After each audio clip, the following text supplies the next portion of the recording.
मैं सोमपाल वर्मा आपके अपने जागरूक युवा चैनल पे आप सभी का हार्दिक स्वागत करता हूं। जैसा कि आप सभी को पता है कि भाई अभी ये जो काफ़ी समय के बाद, काफ़ी उठक पटक के बाद, जैसा कि ओबीसी आरक्षण का मामला चला हुआ था, तो काफ़ी जो उम्मीदवार थे उन्होंने 2-3 साल तक मेहनत की हुई है। तो हमने एक वीडियो छोड़ी थी पहले भी कि भाई कोई भी भावी उम्मीदवार जो उभर कर सामने आ रहे हैं, जिन्होंने मेहनत की है, जो इस फील्ड में आना चाहते हैं, जो सरपंची के लिए है, जिला परिषद के लिए है या ब्लॉक समिति, तो सभी को हमने खुला ऑफर दिया था कि भाई हमारे चैनल के माध्यम से यदि कोई अपने विचार पेश करना चाहे तो हम उनका मोस्ट वेलकम करते हैं, भाई हार्दिक स्वागत करते हैं। तो उसी के माध्यम से, उसी कड़ी से जुड़े हुए जो हमारे साथ में बैठे हैं सूरज भाई, जिन्होंने हमसे संपर्क किया और हमसे पूछा कि भाई मैं भी अपने विचार पेश करना चाह रहा हूँ, और इन्होंने हमें बताया था फ़ोन पे कि भाई मैं सवाई पान्ना की पंचायत गांव कलिंगा से भाई सरपंच पद के लिए, मैं आने वाले समय के लिए मैं सरपंच पद के लिए उम्मीदवार बनना चाह रहा हूं और मेरी इच्छाएं हैं। आए हैं सूरज भाई के पास, तो इनसे जानते हैं कि भाई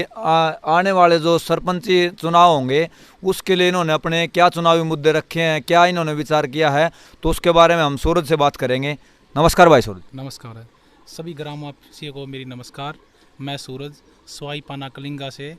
सरपंच पद का उम्मीदवार,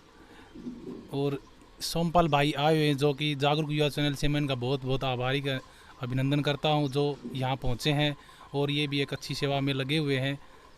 हाँ जी भैया जी बताओ। सूरज भाई अब ये बताइए कि भाई आपने सरपंची के चुनाव के लिए अपने आप को मतलब प्रिपेयर किया, कितना टाइम होगा आपको सरपंची चुनाव की तैयारियां करते हुए? मेरे को 2 साल से हो गया तैयारी करते हुए, लेकिन डेट की वजह से डेट नज़दीक नहीं आ पा रही थी, इसलिए हमने वेट किया, थोड़ा संघर्ष किया, लोगों से मिला, जानकारी हुई, और जो गांव में जो मेरे को मुद्दे दिखे, ये समस्याएं गांव में, उनको मैं गांव के इस समस्या को हल करना चाहता हूं। तो सूरज भाई मेरा कहने का मतलब ये है कि भी अभी आने वाले टाइम में अभी जो चुनाव की घोषणा हो चुकी है, जैसा कि आप सभी को पता है कि भी 14 या 15 को जैसे नॉमिनेशन होने हैं, वापस होने हैं 21 तारीख को, और उसके बाद 2 नवंबर का इलेक्शन है। तो उस समय तक आपकी जो सवाई पाना की पंचायत है उसमें बहुत सारे कैंडिडेट उभर कर आएंगे, तो आप अपने आप को उसमें सबसे परफेक्ट कैसे मानते हो, या फिर आपको ही लोग वोट दें, उसके लिए आपने क्या सोचा है? देखिए सर, मेरा मानना है कि मैंने देखा है कि लोगों की ना समस्याएं बहुत है, जैसे कि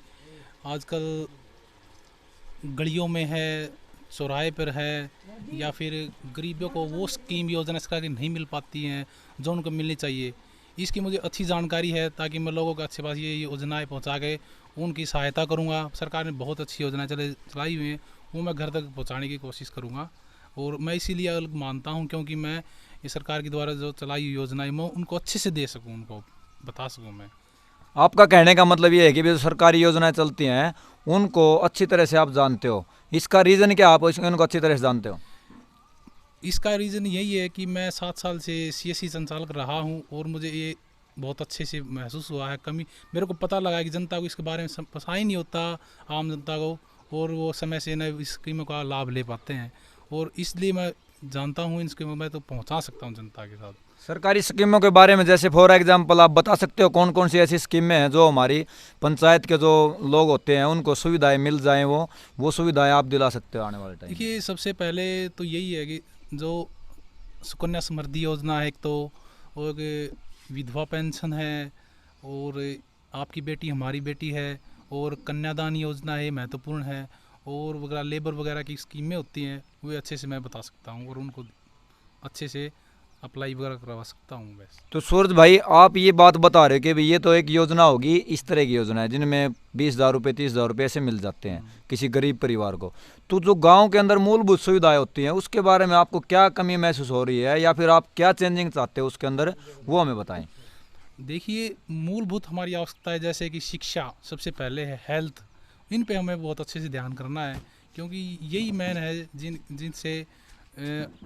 मानव का विकास हो सकता है। जैसे शिक्षा तो बहुत ज़रूरी है, हम आपने देखा हमारे गांव में स्कूलों की हालत भी कैसी है, जैसे कि, और तालाबों की हैं, जैसे गलियों की हैं, ये बहुत सी मैंने महसूस किया, पीने के पानी की हैं, ये समस्याएं बहुत मैंने देखी, और इसीलिए मैं इसमें आया हूँ ताकि मैं लोग अच्छा से अच्छा उनका ये स्कीमें पहुँचा के उन। तो आप जो आपके सामने मेन समस्याएं क्या आई हैं गांव की जो आप सुधरवाना चाहते हो? मेन समस्या मेरे को यही लगी है कि देखो हमारे यहाँ नहीं कोई करकट का कोई रखने का कोई विशेष स्थान है, ऐसे ही फेंक दिया जाता है। और मेन है पानी की समस्या है गाँव में कि बरसात के टाइम में ज़्यादा ओवर हो जाता है, उसकी निकासी के लिए कुछ काम करेंगे। और जैसे स्ट्रीट लाइट हैं, अंधेरा रहता है, और पानी की समस्या है जैसे पीने के पानी की, वो भी कुछ तक करवाएंगे। और अभी सरकार ने बहुत अच्छी स्कीम भी चलाई थी, उससे हुआ भी है, कुछ सॉल्यूशन हुआ है, लेकिन घर घर तक अभी तक नहीं पहुंच पाया है, और इसी में हम अच्छा करेंगे। तो सूरज भाई, आप अपने माध्यम से अपने जैसे स्ट्रीट लाइट है, और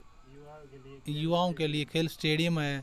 यही मेरी मेन वही है, और शिक्षा के लिए विशेष।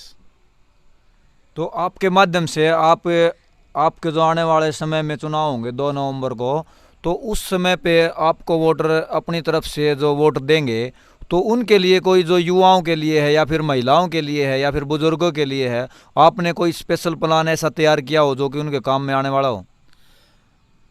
मेरे को महिलाओं को लेकर के ये जो लघु उद्योग योजना है, जैसे कि भाई महिलाओं के लिए सिलाई का काम है, ऐसा मेरा कुछ करने का प्लान है सिलाई तो के लिए। आपके माध्यम से आप अपने सवाई पान्ना की जो पंचायत है उसमें जो अलग अलग चेंजिंग करवाओगे, लेकिन आप इसके अपने वोटरों के बारे में और कुछ बोलना चाहते हो, कोई अपील करना चाहते हो, तो आपके लिए चांस है।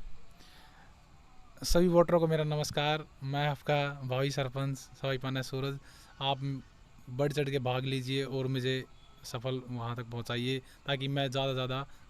जनता का अच्छे समाधान कर सकूँ और इस समस्या से निजात दिला सकूँ। तो बाकी आपने जो विचार रखे, मैं उम्मीद रखता हूँ कि हमारे चैनल के माध्यम से जो भी देखेंगे या फिर जो भी एक दूसरे को बताएंगे, तो मैं उम्मीद रखता हूँ कि भाई आपके जो विचार है वो पसंद आएंगे। जय हिंद, जय भारत।